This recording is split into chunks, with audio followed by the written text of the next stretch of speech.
Hi everybody, it's Donna here, occasionally Jaja, and I'm here with my latest project. Michelle, Michelle Pipeling, who is Ribbons, Roses, and Lace on YouTube, has been doing a lot of Marie Antoinette for the month of April, and I've been watching a lot of her videos, and so I too like Marie Antoinette and that whole look.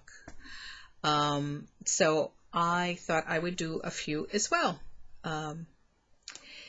in celebration of this month of April. So my first project that I've done really that is Marie is obviously a shoe. So I've got a shoe here to show you real quick. I picked this up at my local thrift store. It was a pair of shoes. They were $5. I went in on a day that it was 50% off, so I got them for $2.50. And obviously it would be $1.25 a shoe, so that's all I paid for these. And the reason why I said that is they're not going to be a pair. They're going to be different. So I'm going to make two different shoes. But I wanted to show you, this one I'm going to do over next, but I wanted to show you what it looked like before. So this is the shoe. You can see there's beads here. There's beads here, a row of beads here. So I cut all the beads off, cut them off here, and then I just started to cover it with fabric. Now, I believe they call this style, a mule, but what really sold me on this was the heel. It's kind of reminiscent of the Marie ones, and I had gone online and looked at a few 17th century shoes, excuse me, and what they would have looked like. So I thought this was the closest thing that I could find, and obviously it's a well-loved shoe. You can see right here, this was her right foot, so this was her driving foot. As she had her foot on the gas, she wore out the satin right here. But I will show you what it has turned into be. This one I am going to do in pink, so it will be in pink. But if you look just right here, you're going to see this fabric. And this is a fabric I used for the shoe. It is, I'm going to turn the light on it real quick. It's very shiny. I mean, this is all gold, threads. It is quite shiny. And when I looked at the shoes online, they all had, excuse me, they were either a brocade or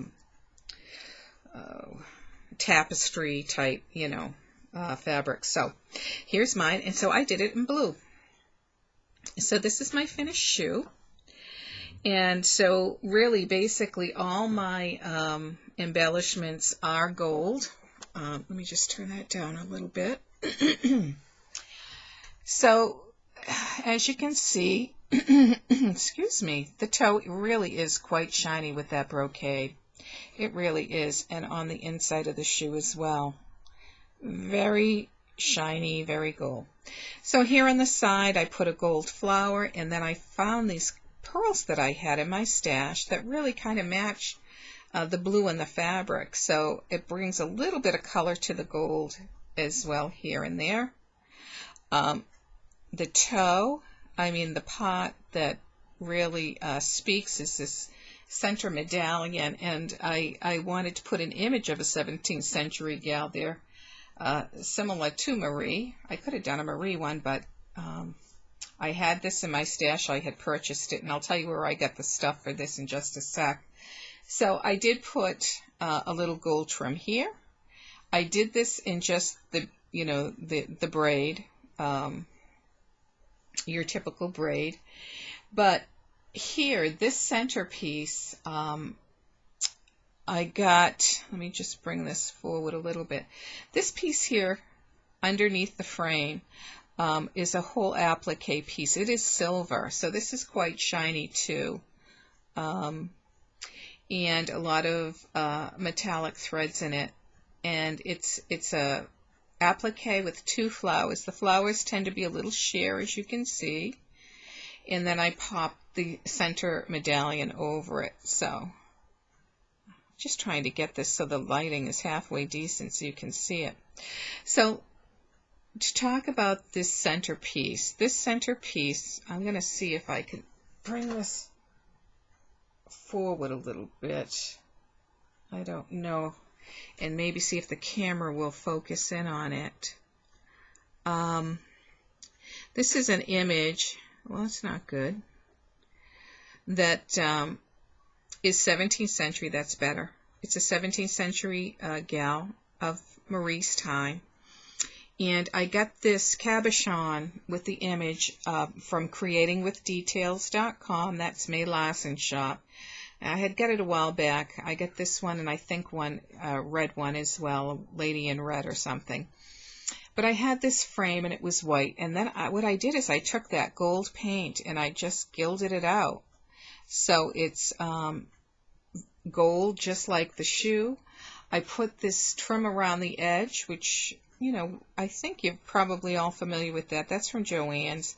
But then I gilded the pearls. So I hit the pearls with some gold as well to kind of frame the frame. And then I popped it on the applique. I added the feathers on the top. So that is it. That's all I can say. Oh, on the inside, I will show you that I stuffed the toe with paper towels, and then what I did is I took a piece of fabric and glued it to the paper towel, so you don't see the paper towels. But I really needed to, you know, give this some shape, because as you saw with the pink one, it was quite flat. So this really gave it a nice curve. So that's it. That's my Marie shoe. This is going to go in my craft room. Yeah, the craft room that I'm going to get as soon as the kids move out. Hopefully in a year. And I said to my husband, I won't have to do anything. When we get up there, we're going to paint the room. I'll have everything to set up. It'll be a beautiful room. I won't have to craft anything because I'm crafting it all now and putting it away. But anyway, so this is it. I hope you like it. I'd love to know what you think. I just love that shine on the toe. So, take care. Hope you had a great day. Bye for now.